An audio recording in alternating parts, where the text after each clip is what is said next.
샬롬. 좋은 날입니다. 계속해서 우리 사도행전 강의를 진행하고 있는데요. 지난 시간들을 좀 한번 정리해 본다면 오순절 마가의 다락방에서 제자들이 성령의 권능을 받고 이제는 담대한 복음의 증인으로서 살아가는 그런 모습들을 우리가 살펴봤습니다. 이제 성령의 권능을 받은 베드로와 요한이 예루살렘으로 기도하러 가는 가운데 성전 미문에 앉아있는 안전뱅이를 일으키는 기적이 일어나죠. 은과 금은 내게 없거니와 내게 있는 이것을 내게 주노니 곧 나사렛 예수 그리스도의 이름으로 일어나 걸으라. 네, 그래서 그 안전뱅이가 일어나 뛰어다니는 그런 기적을 우리가 살펴봤고, 이제 이런 예수 그리스도의 제자들의 어떤 영향력이, 파급력이 커지는 것을 본 사내들인 공회는 어, 용의 주도하게 그 제자들의 모습을 이렇게 주시하게 되는 것입니다. 그러면서 제자들을 잡아다가 협박을 하게 되죠. 예수 그리스도를 가르치지 말라고 협박을 하게 되고, 민중들을 의식한 사내들인 공회는 결국 제자들을 풀어줄 수밖에 없는 그런 상황에 놓였습니다. 자, 이제 3차 사내들인 공회가 이렇게 진행이 되는 어떤 배경들을 오늘 살펴보고자 합니다. 네, 사내들인 공회가 2차 사내들인 공회로 인하여 이 제자들을 풀어줄 수밖에 없었거든요. 그래서 당황했고 어쩌면 자존심에 큰 상처를 받았을지도 모릅니다. 그래서 이제는 예수의 제자들을 철저하게 감시하기 시작했습니다. 이전에는 뭔가 조금 주목하는 정도였다고 한다면 이제는 감시의 단계에 이르게 된 거죠. 사내들인 공회는 오순절 다락방, 마가의 다락방의 그 성령 공동체, 더 나아가 예루살렘 교회가 자신들이 생각했던 것보다 훨씬 위험한 공동체라는 것을 아주 자세하게 인지하게 되었던 것입니다. 사내들인 공회가 보기에는 사실 교회 공동체는 미천한 사람들, 가난한 자들의 모인 형편없는 어떤 모임이라고 생각을 했었어요.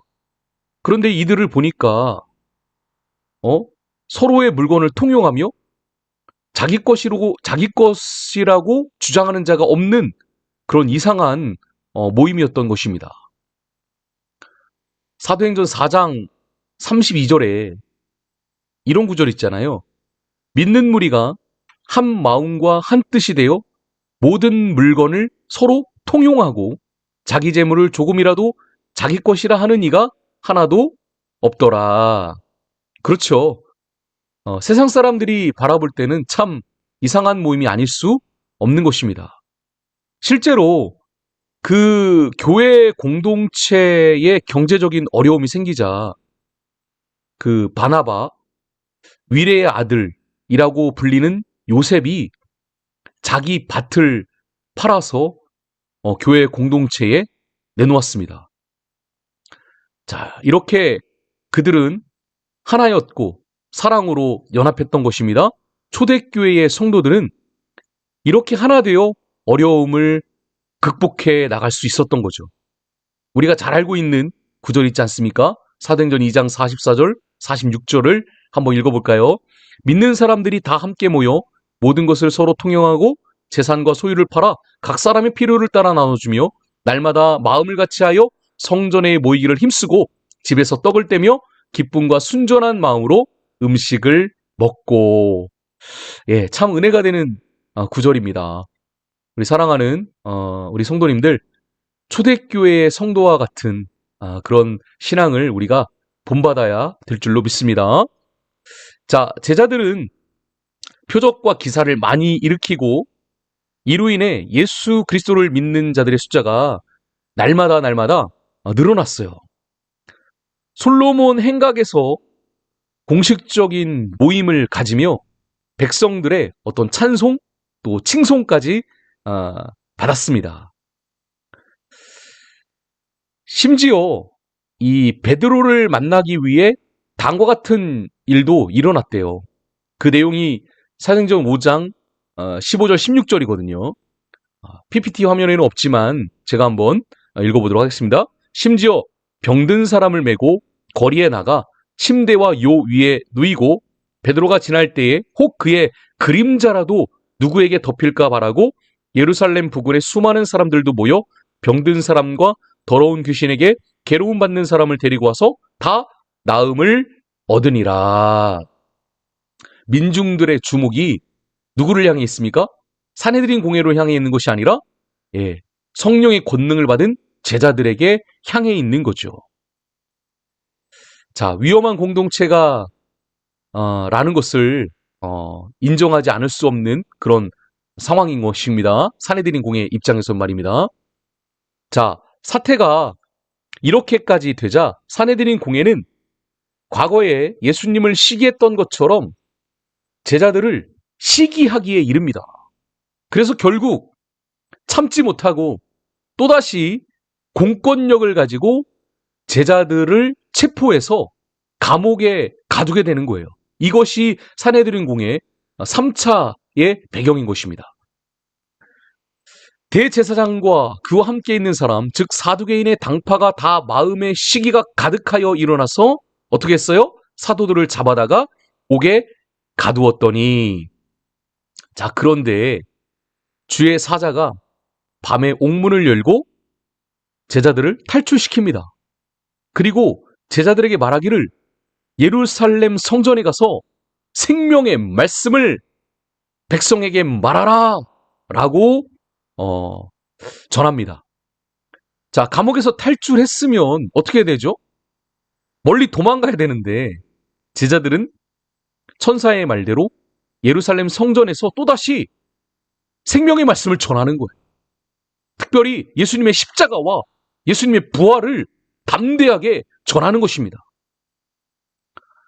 이렇게 전했어요. 이제 산헤드린 공회가 깜짝 놀라 이렇게 감옥을 봤더니 아무도 없는 것입니다. 우리가 보니 옥은 든든하게 잠기고 지키는 사람들이 문에 서 있으되 문을 열고 본즉 그 안에는 한 사람도 없더이다. 성전 맡은 자와 제사장들이 이 말을 듣고 어찌된 일인지 의심하며 당혹하는 가운데 어떤 사람이 와서 알립니다. 보소서, 옥에 가뒀던 사람들이 지금 성전에 있습니다. 그리고 그 성전에서 백성들을 가르치고 있더이다. 이때 산헤드린 공회는 멘붕이 왔던 것입니다. 아니, 어떻게? 이게 무슨 일이지? 말도 안 돼. 자, 그러자 여러분, 이렇게 좀 저는 정리하고 싶네요.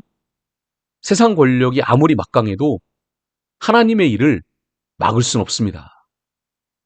산헤드린의 공권력도 감옥의 쇠사슬도 하나님의 사명을 막을 수 없습니다. 성령의 권능을 받은 제자들, 두려워하지 않고 생명의 말씀을 담대히 전했습니다. 하나님의 일은 어느 누구도 멈출 수 없다는 것을 여러분 우리는 기억해야 할 것입니다. 자, 산헤드린 공회는요, 공권력으로 성전에서 백성들을 가르치고 있는 제자들을 다시 체포해서 데리고 왔습니다. 이렇게 우여곡절 끝에 3차 산헤드린 공회가 시작이 되는 것이죠. 재판장인 대제사장이 피고인 제자들에게 죄를 말했습니다. 그 죄의 내용이 5장 27절로 28절이에요. 우리가 이 이름으로 사람을 가르치지 말라고 언금하였으되 너희가 너의 가르침을 예루살렘에 가득하게 하니 이 사람의 피를 우리에게로 돌리고자 함이로다. 그러자 수제자인 베드로와 제자들이 담대히 대답을 합니다. 반박하는 거죠. 산헤드린 공회의 판결보다 하나님의 말씀이 우위에 있다고 말하는 것입니다. 너무나 멋있는 장면이죠. 그 내용을 정리한 것이 5장 29절로 32절인데 제가 핵심적인 내용을 한번 읽어보겠습니다. 사람보다 하나님께 순종하는 것이 마땅하니라. 너희가 나무에 달아 죽인 예수를 우리 조상의 하나님이 살리시고 이스라엘에게 회개함과 제사함을 주시려고 그를 오른손으로 높이사 임금과 구주로 삼으셨느니라. 우리는 이 일의 증인이요 하나님이 자기에게 순종하는 사람들에게 주신 성령도 그러하니라. 아멘. 너무나 멋있고 속 시원한 장면이 아닐 수 없는 것입니다. 자, 그러자 자신들의 공적 주의를 인정하지 않는 제자들에 대해 산헤드린 공회가 분을 삭히지 못하는 것입니다. 3차 산헤드린 어떤 회의가 이 재판이 굉장히 험악한 분위기로 치닫고 있는 거죠. 1차 산헤드린 공회 재판을 통해 예수를 십자가에 죽였듯이 지금 3차 산헤드린 공회의 분위기가 제자들을 죽여 없애자는 쪽으로 흘러가고 있는 것입니다. 저희들을 없애버려야 됩니다. 더 이상 놔둘 수 없습니다. 위험한 존재들이 아닐 수 없습니다. 자, 이때 이날의 여러분 진짜 승자는 누구라고 생각하십니까? 저는 하나님의 말씀을 지킨, 목숨을 걸고 지킨 제자들이라고 믿습니다. 세상 권력 앞에서도 진리를 굽히지 않고 담대히 복음을 전하는 제자들.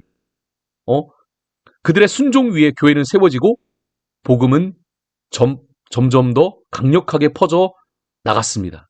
한번 우리 선포해 볼까요? 하나님의 말씀은 결코 막을 수 없습니다. 할렐루야. 자, 그런데 서로 다른 정치적 입장을 가진 바리새파이자 동시에 백성들에게 존경을 받는 율법 교사이기도 한 가말리엘이 재판을 잠시 휴정하게 하고 발언권을 구해 산헤드린 공회 재판을 좌지우지할 강력한 발언을 합니다. 그들이 듣고 크게 노하여 사도들을 없이하고자 할세 바리새인 가말리엘은 율법 교사로 모든 백성에게 경종을 받는 자라. 공회 중에 일어나 명하여 사도들을 잠깐 밖에 나가게 하고 그리고 무슨 말을 했을까요? 그 내용이 35절로 39절인데 긴 구절이지만 짧게 세 가지로 정리하면 이렇습니다. 이 사람들을 상관하지 말고 버려두라. 이 사상과 이 소행이 사람으로부터 났으면 무너질 것이요. 만일 하나님께로부터 났으면 너희가 그들을 무너뜨릴 수 없겠고 도리어 하나님을 대적하는 자가 될까 하노라. 조심하고 신중합시다 라는 그런 내용이죠. 과거 역사를 봐도 하나님의 이름을 빌려 선동했던 자들은 스스로 무너졌다는 것이죠.